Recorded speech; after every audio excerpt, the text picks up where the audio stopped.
ऐलान का इख्तियार हमारी नज़र में, मेरा पार्टी की नज़र में इलेक्शन कमीशन के पास है और इलेक्शन कमीशन ही डेट ऐलान करते हैं। और यही वजह है कि हम इलेक्शन कमीशन से ही रिक्वेस्ट करेंगे। लेवल प्लेइंग फील्ड नहीं है, किसी एक के लिए तो है, लेवल प्लेइंग फील्ड नहीं है और यही मेरा एतराज़। बिस्मिल्लाहिर्रहमानिर्रहीम, अस्सलाम वालेकुम। आप देख रहे हैं program news night with Anika Nisar. नाज़रीन, इंतखाबात और इंतखाबात, सारी की सारी सियासत का महवर इस टाइम पर इंतखाबात ही हैं और इंतखाबात के हवाले से बहुत सारी खबरें तो गर्दिश कर रही हैं, लेकिन इसमें कोई शक की बात नहीं है कि इस टाइम पर किसी एक शख्स को भी नहीं मालूम कि इंतखाबात आखिर होंगे तो होंगे कब।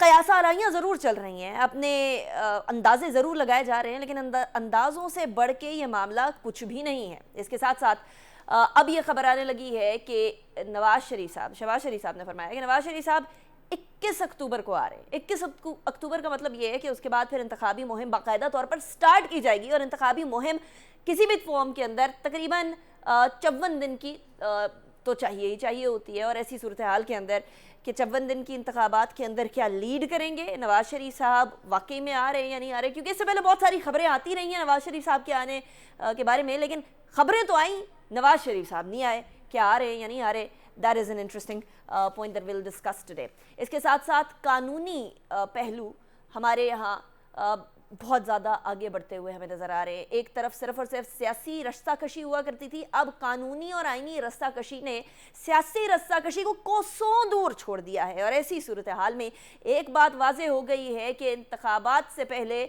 बहुत सारे केसेस का सामने नतीजा भी आ सकता है। इसी हवाले से बात करेंगे। पहले सेगमेंट में कानूनी मामलात को डिस्कस करेंगे, दूसरे सेगमेंट में नवाज शरीफ साहब की वापसी और तीसरे सेगमेंट में इंतखाबात के हवाले से सदर साहब के बारे में जो खबरें आ रही थी और फिर तजदीद आई, तमाम चीज़ें डिस्कस करेंगे। सबसे पहले सेगमेंट में हमारे साथ मौजूद होंगे अशतर औसाफ साहब, साबिक अटॉर्नी जनरल हैं, माहिर कानून है। बहुत शुक्रिया अशतर साहब, आपने हमें ज्वाइन किया।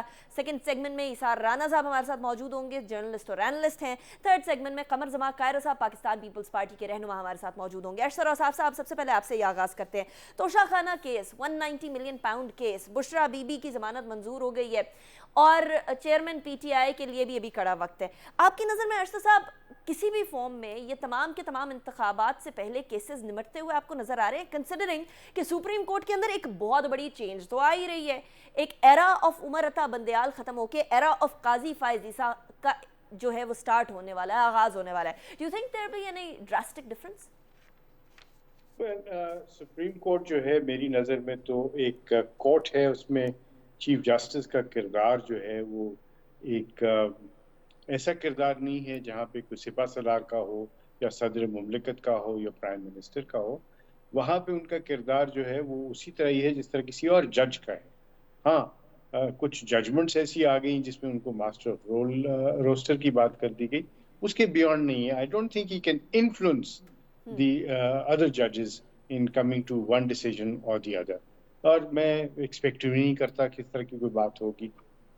जहाँ तक केसेस की बात है, केसेस जो हैं आप माजी में भी देख लें कि मियाँ नवाज शरीफ साहब को मुल्क बदर कर दिया गया, उनको सज़ाएं सुना दी गई, उनके जो हैं प्रॉपर्टीज़ को कॉन्फिस्केट कर लिया गया, उनके असासे जो हैं उनको नीलाम करने की बात हो गई और ये सब कुछ हुआ। और उसके बाद कोर्ट्स उनके रेस्क्यू को आई। पहले कोर्ट्स ने उनको कन्विक्ट किया और बाद में कोर्ट्स उनके रेस्क्यू को आई। तो ये पहली दफ़ा तो नहीं होने जा रहा। राइट, लेकिन अशतर साहब फिर सवाल ही पैदा होता है कि पलड़ा बराबर हो रहा है, फिर मतलब पहली दफ़ा तो नहीं हो रहा, लेकिन जो पहले हुआ क्या वो सही हुआ या नहीं हुआ, इसके ऊपर पहले ही सवाल उठते रहे। क्या नवाज शरीफ साहब को जिस केस के अंदर सज़ा दी गई, पैनामा की बजाय इकामा, वो हमेशा PMLN इस बात पर सदाएं बुलंद करती रही कि वो तो केस ही नहीं था जिस केस के ऊपर सज़ा हो गई। अब नाउ जब इस टाइम पर हो रहा है तो ये पलड़े बराबर ही हो रहे हैं?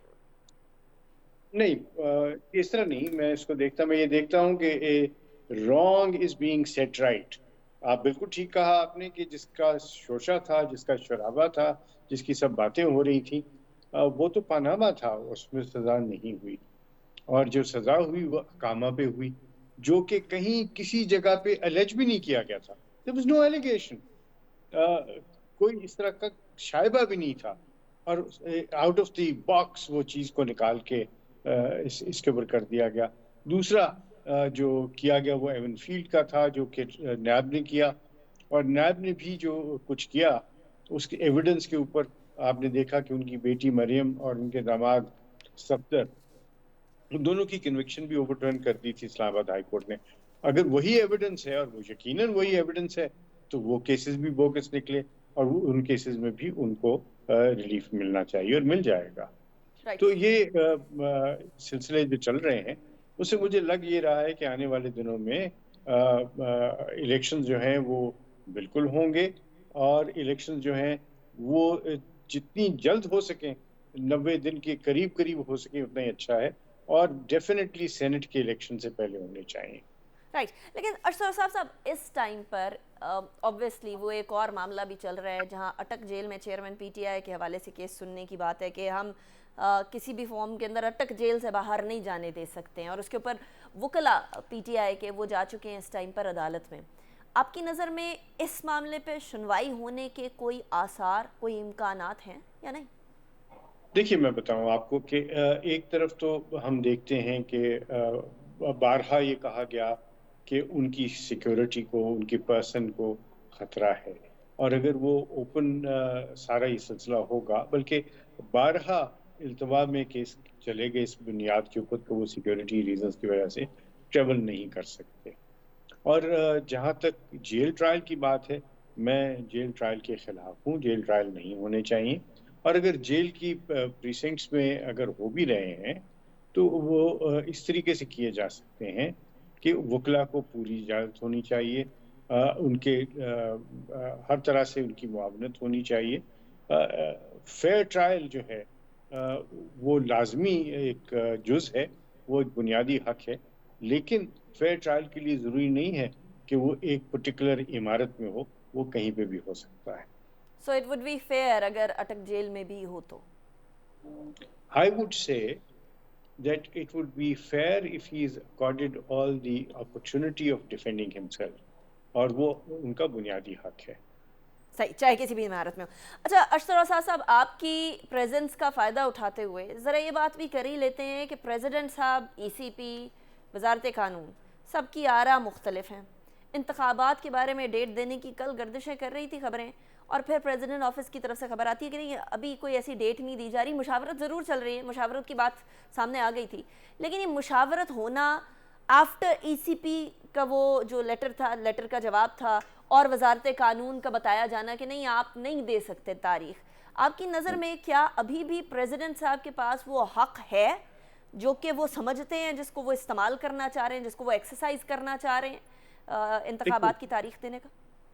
देखिए, आइन में जो लिखा हुआ है वो अपॉइंट ए डेट है, लफ्ज़ है अपॉइंट ए डेट, और वो प्रेसिडेंट को जो हक हासिल है और जो उनके लिए कहा गया है वो है फॉर नेशनल असेंबली, जहाँ पे नेशनल असेंबली की तहलील की जाए।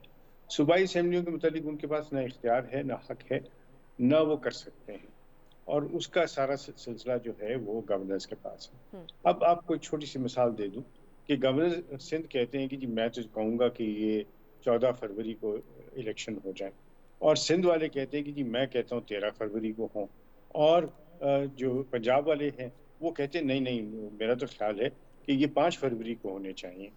तो ये फिर क्या अभाम हो जाएगा, और सदर मुमलिकत कहीं नहीं, मेरा ख्याल है कि ये अगले हफ्ते में इलेक्शन हो जाने चाहिए, क्योंकि वो 90 दिन के अंदर की म्याद की बात है ना। तो इससे क्या होगा, उससे ख्यास होगा ना। सो इसीलिए आइन को हम सिर्फ एक शिक नहीं पढ़ते, कभी आइन को एज ए होल पढ़ते हैं, और उसके जो मकासद होते हैं उनको मद्देनजर रखते हैं किसी भी तशरीह के लिए। तो तशरीह क्या होती है इस सारे मामले की, इसकी क्या तशरीह की जानी चाहिए, वो ये है कि इलेक्शन का अमल जो है वो एक तकनीकी अमल है, इलेक्शन का अमल एक एक्सपेंसिव अमल है, इलेक्शन का अमल एक ऐसा अमल है जो इस्तेहकाम की तरफ लेके जाना के लिए होता है, ना कि कंफ्यूजन की तरफ। तो कोई भी ऐसी इंटरप्रिटेशन जो कंफ्यूजन का बायस बने, माशी गैर इस्तेहकाम का बने, अदम इस्तेहकाम उससे हो जाए, वो तो नहीं होना चाहिए ना। इसलिए मुशावरत का अमल बहुत खुशाइंद है, बहुत अच्छा है। इलेक्शन कमीशन पाकिस्तान बैठे, गवर्नर्स बैठे, इसके ऊपर तमाम जो स्टेक होल्डर्स हैं, स्टेक होल्डर्स कौन है इसमें? पॉलिटिकल पार्टीज हैं। पॉलिटिकल पार्टीज का क्यों नहीं इसमें जिक्र आ रहा? उनको भी आप इसमें शामिल करें। Let them all come to a conclusion कि पाकिस्तान की बेहतरी किस चीज़ में है। पाकिस्तान हमेशा मुकद्दम होना चाहिए, फोरमोस्ट पाकिस्तान के लिए होना चाहिए। तो let's come to a near consensus, even if there is no consensus. अगर कोई एक पर्टिकुलर सारा सिलसिला नहीं, क्योंकि इलेक्शन कराना इलेक्शन कमीशन का जिम्मेदारी है और वो और आईनी जिम्मेदारी कोई जिम्मेदारी है। और नहीं हो सकती। ठीक। तो this is what I said. Right, Ashtar Ausaf Sahab बहुत शुक्रिया आपने ज्वाइन किया। यहाँ कंसेंसस को डिस्कॉर्ड में तब्दील करना तो सियासी जमातों को अनफॉर्चुनेटली आता है, लेकिन डिस्कॉर्ड को कंसेंसस में कैसे तब्दील करेंगे ये एक बहुत बड़ा इम्तिहान होगा। अभी ज़रा ब्रेक की तरफ जाते हैं, ब्रेक के बाद डिस्कस करेंगे कि नवाज शरीफ साहब वापस आ रहे हैं और वापस आकर क्या तब्दीली लेकर आएंगे, उसकी बात करेंगे आफ्टर ब्रेक।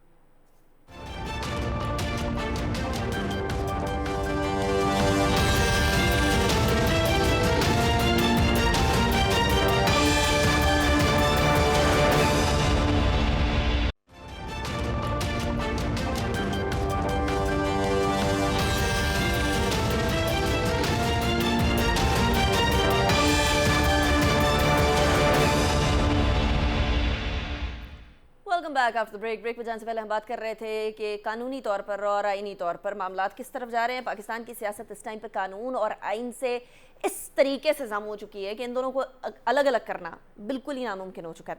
इसार राना साहब अभी हमारे साथ मौजूद हैं, he is a journalist and an analyst. बहुत शुक्रिया इसार साहब, आपने ज्वाइन किया। इसार साहब, 21 तारीख को 21 अक्टूबर को आ रहे हैं नवाज शरीफ साहब वापस, मतलब हम क्या तवक्को करें? बाकायदा तौर पर इंतखाबात की तैयारी शुरू है?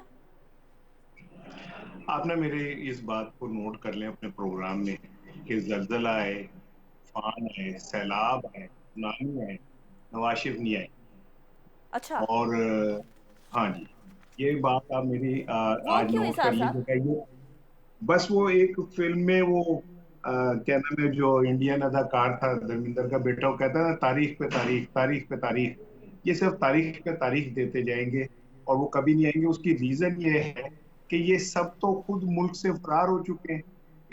शहबाज शरीफ खुद जाके लंदन बैठ गए हैं, डार साहब खुद बैठ गए, हमजा चले गए, मरियम चली गई। तो अगर इन्होंने ही इस मुल्क में सियासत करनी थी इधर रह के, तो ये भागे क्यों हैं? नहीं, लेकिन इसार राना इन्हें साहब, खौफ इससे पहले है। अभी तक जो तारीखें आती रही हैं वो ज़राए से आती रही हैं। कभी ख्वाजा आसिफ साहब ने बोल दिया कि मिड ऑफ सितंबर हो जाएगा, कभी किसी ने बोल दिया कि तबीयत सही होने वाली है, बस आने वाले हैं वो, कभी किसी ने कभी। अभी इस बार जो है वो जरिया शहबाज शरीफ साहब हैं, और शहबाज शरीफ साहब आपको पता है भाई, पिछली दफा भी जो तारीख 15 सितंबर की आई थी, वो इनके इजलास के बाद ऑफिशियली इन्होंने ऐलान किया था। और भाई क्या है भाई, अगर एक दिन पहले कहने के पायन की तबीयत खराब हो गई तो आप क्या कर लेंगी? वो पायन की तबीयत तो पिछले 6-7 साल से खराब है और लंदन के डॉक्टर भी उनका इलाज नहीं कर सके। तो पायन की तबीयत अगर ऐन मौके पे फिर खराब हो गई तो फिर आप क्या कर लेंगे? अभी तो छोटे पायन की अपनी तबीयत बहुत खराब है, वो जिसकी वजह से नहीं आ रहे। तो ये कोई इतना बड़ा वो नहीं है कि शहबाज शरीफ ने कह दिया तो बस हरफ आखिर है। शहबाज शरीफ ने तो बेचारों ने ये भी कहा था कि मैं अपने कपड़े बेच के आटा ला के दूंगा। तो उनके कहने का उन्होंने तो ये भी कहा था कि जरदारी को मैं पकड़ के सड़कों पे घसीटूंगा। तो उनके बातों को इतना सीरियस ना लें। इसार साहब, वो कहते रहते हैं, फिर तो पीएमएलएन लूजिंग साइड पे होगी ना। एक तरफ देखें आप बिलावल भुट्टो जरदारी को कैसे धड़ाधड़ जलसे कर रहे हैं और लोगों से खिताब कर रहे हैं, दूसरी तरफ पीएमएलएन बिल्कुल डेड पड़ी हुई है। तो क्या ये काम भी अलाउ करेगी पीएमएलएन? ऑब्वियसली एक बड़ी पाकिस्तान की सियासी जमात है, एक रियलिटी है, तो ये इस तरीके से पीपल्स पार्टी को ओपन फील्ड दे देना वो भी तो माकूल बात नहीं होगी ना। देखें, जहां तक पीपल्स पार्टी के और बिलावल भुट्टो की बात है ना, उनकी जो चीखें हैं वो किसी और वजह से हैं। वो किस वजह सिंह से? उनके पैरों से निकल रहा है। आज आपको पता है कि बिलावल भुट्टो को लोगों ने घेर लिया और उनकी गाड़ी के गिर्द शदीद नारेबाजी की, जिसके ऊपर शर्जील मेमन के जो गार्ड थे उन्होंने मुदाखलत की और खासी वहां पे बदमजगी हुई। तो इसीलिए तो वो लेवल प्लेइंग फील्ड मांग रहे हैं। वो कोई कासिम के अब्बू के लिए लेवल प्लेइंग फील्ड ये आप मांग सोशल रहे हैं। मीडिया की वीडियोस से कह रहे हैं, जो सोशल मीडिया की ये तो मैं अभी मैं आपको खबर दे रहा हूँ, सोशल मीडिया की खबरों की नहीं मैं बात कर रहा। मैं आपको ये खबर दे रहा हूँ, बल्कि आप इसको अपने नुमाइंदे से कहिएगा ना कि उसकी तफसीलात आपको भेजें। ये सोशल मीडिया की खबर नहीं दे रहा मैं आपको एक जेन्युइनली तस्दीक शुदा खबर दे रहे हैं। मतलब आपको पता है मुसद्दका खबर के ऊपर आजकल वैसे भी जोर है, होना भी चाहिए। बहरहाल, लेकिन मुझे बताएं इसार साहब, इस टाइम पर आप कह रहे हैं चीखें किसी और वजह से निकल रही हैं, आज घेर लिया बिलावल भुट्टो जरदारी साहब को बकौल आपके, और उधर जो है वो नवाज शरीफ साहब का आना अभी नज़र नहीं आ रहा। पीटीआई वैसे ही आधी जेल में पड़ी हुई है अपनी 9 मई की हरकतों के बाद, तो फिर ये इंतखाबात लड़ने किसने है इसार राना साहब? मुझे नहीं लगता अभी कोई इंतखाबात, मुझे तो दूर दूर तक कोई इंतखाबात नजर नहीं आ रहे। और जो मौजूदा हुकूमत है, मुझे बताएं कि अगर निगरान हुकूमत आई है इंतखाबात कराने के लिए, तो वजीर आजम ने मनसूबा बंदी कमीशन को ये क्यों कहा कि 5 साल का इक्तिसादी मनसूबा बनाए, और किस वजह से वो लॉन्ग टर्म पॉलिसीज के ऊपर अमल कर रहे हैं। और दूसरी बात ये कि देखें, हमारे जो आर्मी चीफ हैं वो इतनी मेहनत कर रहे हैं, उनकी काविशों से डॉलर भी नीचे आया, मईशत में भी बेहतरी हुई। उन्होंने ताजरों को बताया कि 25 अरब सऊदी अरब, 25 कतर, 25 यूएई, 25 कुवैत इन्वेस्ट करेगा पाकिस्तान में। 100 अरब रुपए की इन्वेस्टमेंट आनी है पाकिस्तान में। सी पैक का दूसरा मरहला शुरू है, ग्रीन इनिशिएटिव है, फिर वो इकोनॉमिक जो फैसिलिटेशन काउंसिल है। सारा कुछ इसलिए थोड़ी है कि मैदान सजा के और क्या नाम है सब तो कांटे दूर करके और प्रिंस को कहा जाएगा कि लंदन से अवतार साहब तशरीफ लाए, आके हमने जितनी मेहनत की है वो अब आप लीजिए और सर पे ताज सजाइए और अपने आप को कहिए कि मैं बड़ा अजीम लीडर हूँ। इंटरेस्टिंग। मुझे तो कुछ नहीं ऐसा नजर आ रहा। मुझे तो ये नजर आ रहा है कि ये हुकूमत अगर मुआशी पॉलिसियों को दुरुस्त कर गई तो यही कंटिन्यू करेगी। ये अलग बात है कि इनकी बदतरीन कारकर्दगी से तंग आके जो लोग हैं, जो जिम्मेदार हैं, वो इंतखाबात का ऐलान करते हैं कि जान छुड़ाएं इनकी बदतरीन कारकर्दगी से। ये एक अलग चीज है, लेकिन इसमें जो मौजूदा हुकूमत के मैं समझता हूँ कि इतलात का शोबा है वो बड़ा कमजोर है, वो डील ही नहीं कर पा रहा मीडिया से उस तरह जिस तरह करना चाहिए। यही वजह है कि अच्छा, वैसे इस्लामाबाद में तो बड़ा एक्टिव है और ओवरऑल मुल्क के अंदर भी हम लोग देखते रहते हैं। मुर्तज़ा सोलंकी साहब को भी अक्सर औकात आते रहते हैं, कल मेरे प्रोग्राम में भी थे। लेकिन ये बात आपकी बड़ी इंटरेस्टिंग है इसार राना साहब के इंतखाबात के बारे में। तो अभी यही कहा जाए हुनूस दिल्ली दूरस। मुझे ब्रेक की तरफ जाना है, ब्रेक के बाद वापस आएंगे। उसके बाद कमर जमा कायरा साहब भी हमारे साथ मौजूद होंगे। अगर इंतखाबात नहीं होने तो फिर प्रेसिडेंट ऑफिस में ये इस्तराब क्यों? ब्रेक के बाद।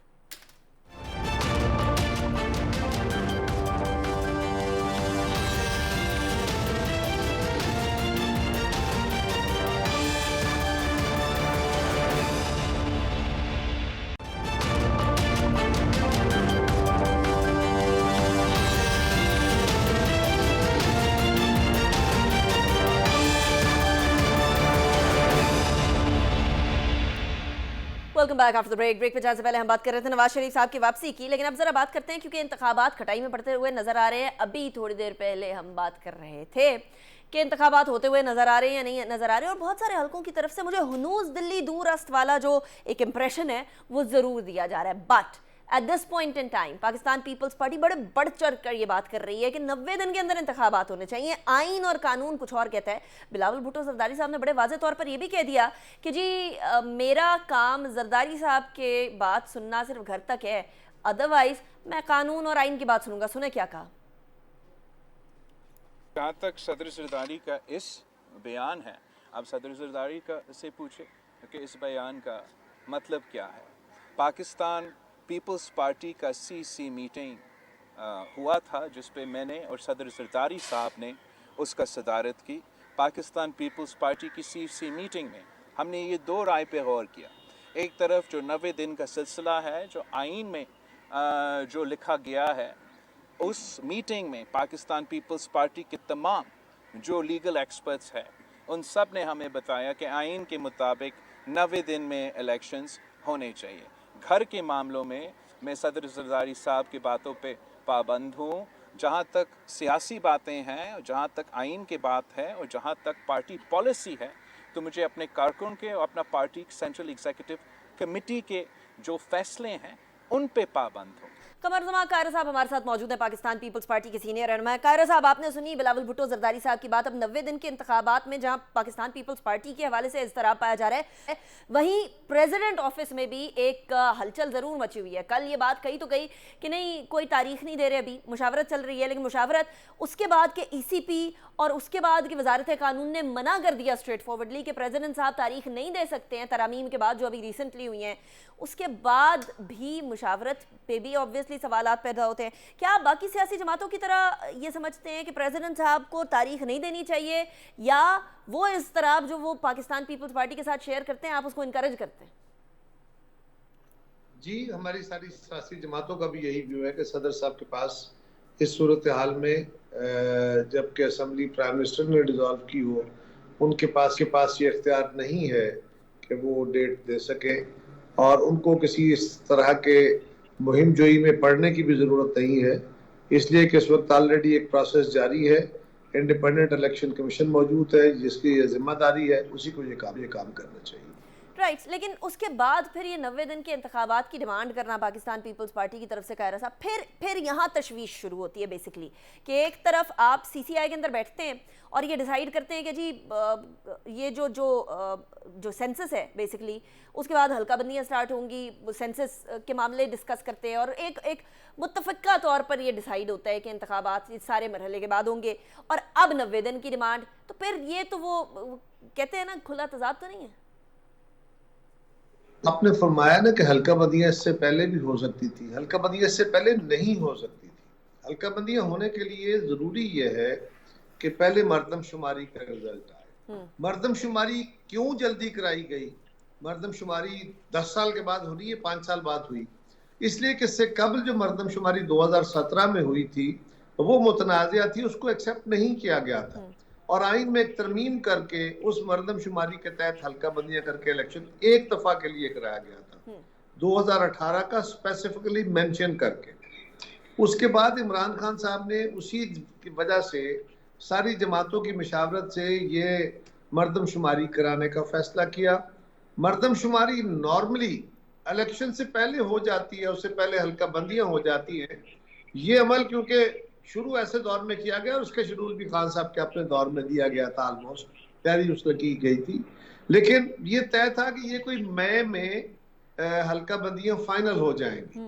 लेकिन जब पहले रिजल्ट आए तो उस पर सूबों को शदीद तहफ़्फ़ुज़ात थे, आबादी का तनासुब जो बढ़ने का था और मुख्तलिफ जो पहले जो सर्वेज थे उसमें, उसके बाद एक दफा दो MQM को, पीपल्स पार्टी को, जमात इस्लामी को, कई जमातों को, सूबा सिंध को बहुत सारे तहफ़्फ़ुज़, पंजाब को, अब उस पर जब तहफ़्फ़ुज़ात को एड्रेस करने के लिए एक दफा, 2 दफा, 3 दफा वो जो टाइम एक्सटेंड किया गया, तो अनफॉर्चुनेटली ये हुआ कि इलेक्शन और मरदमशुमारी ये इकट्ठे हो गए, और जो पहले हो जाना चाहिए था वो काम बिल्कुल इलेक्शन के या असेंबली की मुद्दत खत्म होने के ऐन करीब आके हो पाया, और उसकी वजह से ये एक सूरत हाल पैदा हुई है।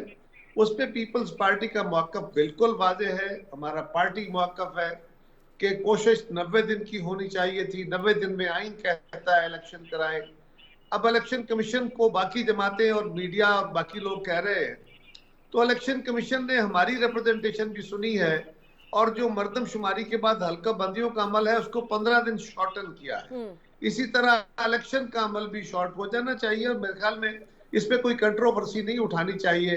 इलेक्शन कमीशन को चाहिए कि टेंटेटिव डेट दे दें कि फलां तारीख को इलेक्शन होगा, और वो शॉर्टेस्ट पॉसिबल टाइम राइट। लेकिन कायर साहब वो फिर वही बात आती है, सीसीआई वाली बात जो मैं पहले भी अर्ज कर रही थी, वो अभी डेट पे तो आएंगे, जो इलेक्शन कमीशन पाकिस्तान अब डेट को पीछे कर रहा है, लेकिन वही सीसीआई वाली बात आ जाती है कि अभी 90 रोज़ की डिमांड, और इससे पहले सीसीआई के अंदर मुत्तफ़िका तौर पर सारी चीज़ें डिसाइड करना। बिलावल भुट्टो जरदारी साहब अपने इत्तेहादियों को कोस रहे हैं, ज़रा वो क्या कह रहे हैं पहले वो भी सुन लीजिएगा एक दफ़ा। पाकिस्तान पीपल्स पार्टी पहले भी इलेक्शंस के लिए तैयार थे, पाकिस्तान पीपल्स पार्टी मई 14 पे इलेक्शंस करने के लिए तैयार थे, और 90 दिन आइन के मुताबिक इलेक्शंस करवाने के लिए तैयार है। उनसे ये सवाल पूछा जाए जो हर इलेक्शन से भागते हैं। अब कायरा साहब, एक तो वो सीसीआई और 90 रोज़ वाला मामला, और ये वाकई में पीपल्स पार्टी का स्लोगन है कि जी 90 दिन के अंदर इंतखाबात करें despite what was done in CCI, या फिर ये सिर्फ एक पॉलिटिकल स्लोगन है? देखिए, जब सीसी का इजलास हुआ तो सीसीआई में जो फैसला होना था वो मरदमशुमारी की अप्रूवल थी, उसमें हल्का बंदियां होंगी नहीं होंगी, जल्दी होंगी देर से होंगी, ये काम तो इलेक्शन कमीशन का था, इसके साथ तो सीसीआई का कोई ताल्लुक नहीं है। ये जो फैसला हो गया उसमें इस पर इत्तेफाक राय हो गया, उसको नोटिफाई कर दिया गया, और उस वक्त तक भी इलेक्शन कमीशन पिछली हल्का बंदियों पे अपना काम शुरू कर चुका था। अब हमारा मुतालबा ये है कि एक ऑलरेडी आईनी तकाजा है, उसके तहत इलेक्शन कराए जाए। बाकी जमातों का तकाजा है कि नहीं, हल्का बंदियां करा के कराए जाएं, और एक दरमियानी रास्ता ये भी है कि इलेक्शन कमीशन ने कुछ मुद्दत कम की है और अगर इसमें शॉर्टन हो सके तो वो कर दे, और 3 महीने की बजाय अगर फर्दर कोई 2 महीने में, पौने 2 महीने में इलेक्शन हो सकते हैं, उन्हें कोई डेट दे देनी चाहिए, ताकि ये जो कंट्रोवर्सी इस वक्त तक छिड़ी है ये ना हो। बुनियादी तौर पे वक्त पे ना सही, जो 90 डेज में अगर फर्ज करें नहीं भी होता आपको बातें, तो फिर क्विकेस्ट पॉसिबल टाइम में जिसमें कम से कम वक्त का ज़्या हो, और वहां इलेक्शन जाना चाहिए, ताकि ये कंट्रोवर्सी दूर हो। कंट्रोवर्सी खत्म हो। अच्छा, लेकिन अभी इस टाइम पर कायरा साहब, आपको याद है पहले तो मार्च के बिगिनिंग देन फरवरी के एंड की खबरें आ रही थी कि इस टाइम पर इंतखाबात होंगे। अब थोड़ा सा पीछे आए, जैसा आप भी फरमा रहे थे कि आपकी चले काविश या किसी की भी आवाज़ की वजह से ये कहा गया है कि अब जैन के एंड तक मामला सॉल्व हो सकता है। राना सनाउल्लाह साहब ने अपने एक इंटरव्यू के अंदर बड़ा वाज़ेह तौर पर कह दिया कि जनवरी के एंड के अराउंड ये इंतखाबात नजर आ रहे हैं। पाकिस्तान पीपल्स पार्टी को ये तारीख कबूल है? इसके बारे में मैं कुछ नहीं कह सकता, ये तो मेरी क़यादत बैठ के फैसला कर सकती है। हमारी सीसीआई की मीटिंग होने वाली है, उसमें फैसला हो पाएगा। राइट। अच्छा कायरा साहब, ज़रा इकोनॉमी की तरफ आते हैं। आपको पता है इकोनॉमी पे आजकल अच्छा खासा केयर टेकर सेटअप का ध्यान है, काश इतना इलेक्टेड गवर्नमेंट्स का भी ध्यान होता है, लेकिन इस टाइम पर जो सबसे ज़्यादा पाकिस्तान पीपल्स पार्टी और सिंध के बारे में जो खबर गर्दिश कर रही है वो एक ही खबर है, और वो लिस्ट है नो फ्लाई लिस्ट। पहले तो बताइएगा, क्या ये नो फ्लाई लिस्ट आपके सामने आई, आपके सामने से गुजरी, और अगर गुजरी तो क्या इसके अंदर वाकई में नाम है? कौन कौन से नाम है? Have you seen such a list? पहली बात है कि अगर कोई लिस्ट होती तो वो कौम के सामने आ जाती, कोई छुपी ना होती। मेरे इल्म में तो नहीं है कि ऐसी कोई लिस्ट बनी है, और अगर कोई ऐसी बात होती है तो ये बहुत नामुनासिब होगी, बहुत अनफॉर्चुनेट होगी। इसलिए कि अगर किसी पे इल्ज़ाम है तो सबके साथ एक सा सलूक होना चाहिए, किसी एक जमात के ऊपर खास हाथ नहीं होना चाहिए। लेकिन ऐसी किसी लिस्ट का, किसी फर्द का, किसी के रोकने का मेरे ये एक जमात के साथ ऐसा सलूक नहीं होना चाहिए। कायरा साहब, ये बड़ा आपका इंटरेस्टिंग पर्सपेक्टिव है। क्या आप ये कहना चाह रहे हैं कि विच हंटिंग हो रही है? नहीं चाहिए, किसी सूरत में नहीं होनी चाहिए। विच हंटिंग ने नमाजी में कोई अच्छा रोल अदा किया है ना, उसका कोई फ्रूट आया है, नुकसानात हुए हैं। अगर मुस्तकबिल में भी ऐसा कोई अमल किया, जिसने भी किया, मौजूदा हुकूमत करे या आने वाली कोई, उसका कभी फायदा नहीं होगा, नुकसान होगा। ये वाली बात क्या पाकिस्तान तहरीक इंसाफ पर भी सादर आती है? आप कह रहे हैं कभी फायदा नहीं हुआ, ना फायदा होगा। ये बताइए कि पीटीआई पे कौन सी विच हंटिंग की गई? जब तक 9 मई नहीं हुआ था, उससे पहले तो खान साहब के खिलाफ चंद केसेस बने जो उनके अपनी वजह थे, उनकी अपनी वजूहात थी, और उसके उनको जवाब दे देने चाहिए थे। विच हंटिंग कहाँ से आ गई? जब खान साहब ने उसके अंदर लोगों को एजुकेट किया, उनको मुश्तैल किया, उनको तैयार कराया, और 9 मई हुआ, उसके बाद केसेस बने, और वो केसेस भी उनके अपने अमलों के कर्मों के फल हैं, और क्या है। फेयर इनफ, एंड ऑब्वियसली 9 मई के बाद तो सारी डायनामिक्स ही चेंज हो गई ना। उसके बाद तो एक सवाल ही नहीं उठता। स्टेट के सामने खड़े हो जाए तो फिर कौन सा सवाल उठता है। लेकिन स्टेट अभी एक और साइड पर भी कायरा साहब हमें बड़ा एक्टिव नज़र आ रहा है, और वो सही एक्टिव नज़र आ रहा है। उसकी वजह से पाकिस्तान की इकॉनमी संभाले में आएगी, और वो है इस टाइम पर डॉलर की कदर के अंदर जो तेज़ी से गिरावट आ रही है। वी नो कि आर्मी चीफ की मुलाकात हुई बिजनेस पर्सनालिटी से, और केयर टेकर सेटअप ने इसको परसू किया तमाम मामलात को। अब तो हम लोगों को इस्लामाबाद में गलियों में मनी एक्सचेंजेस आवाज़ें सदाएं लगाते हुए नज़र आ रहे हैं कि 280 270 के अंदर आप डॉलर ले लें। ये आपको परमानेंट नज़र आ रहा है ये चेंज, या ये वक्ती है? और अगर ये वक्ती है तो केयर टेकर सेटअप कर सकता है, तो बाकी जमातें क्यों नहीं कर सकती थी?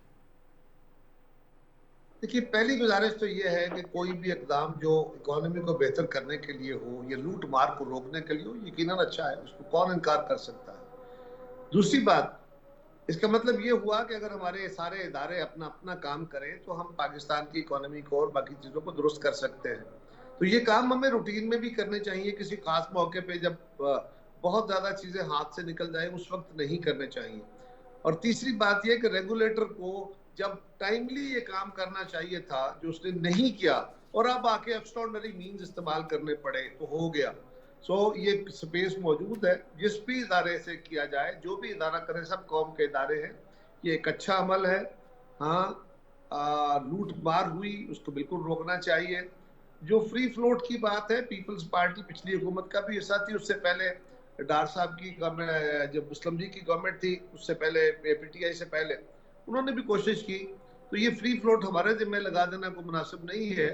हाँ, इकोनॉमी के लिए लॉन्ग टर्म अगर अरेंजमेंट चलते रहते हैं किसी गवर्नमेंट के जो भी फैसले किए गए तो फिर उसके आप समरात और असरात देख सकते हैं। लेकिन मैं समझता हूँ कि जो भी इकदाम उठाए गए हैं या उठाए जा रहे हैं ये बड़े आसन है। इस वक्त भी गवर्नमेंट बैठी है, केयरटेकर सही गवर्नमेंट बैठी है, वो स्मगलिंग को कर्टेल करने के लिए और वो ब्लैक मार्केटियर्स को पकड़ने के लिए अगर वो इकदाम उठाती है तो मैं तो उसको अप्रिशिएट करूंगा। और ये डॉलर की जो फ्लाइट थी उसको रोकने की जो कोशिश की गई है बहुत आसान है। हमारी एजेंसियों का यही काम है, सिर्फ ये नहीं है कि वो चंद लोगों के बारे में खबरें रखें, बल्कि अगर मार्केट में कोई लूटमार मची है उसकी खबर भी हुकूमत तक That is देना। very interesting. कायरा साहब, कमर जमा कायरा साहब, thank you very much. Time खत्म हो गया, लेकिन मुझे आपके जवाब में सबसे इंटरेस्टिंग बात ये लगी कि आपने कहा कोई भी इदारा हो लेकिन मुल्क के मईशत के हालात को सही करे तो आप उसका खैर मकदम करते हैं। पाकिस्तान पीपल्स पार्टी के मौक़िफ़ से ये थोड़ा सा हट के और बड़ा इंटरेस्टिंग मौक़िफ़ है कि मईशत ठीक होनी चाहिए, चाहे जो मर्जी कर दे। अनीका निसार को आज के प्रोग्राम से इजाज़त दीजिए इस दुआ के साथ कि पाकिस्तान फले फूले बढ़े और ये जो पॉलिटिकल और इकोनॉमिक टर्मोइल है इससे फौरी तौर पर आगे बढ़ सके और निकल सके और स्ट्रॉन्गर होकर निकल सके। अल्लाह हाफ़िज़।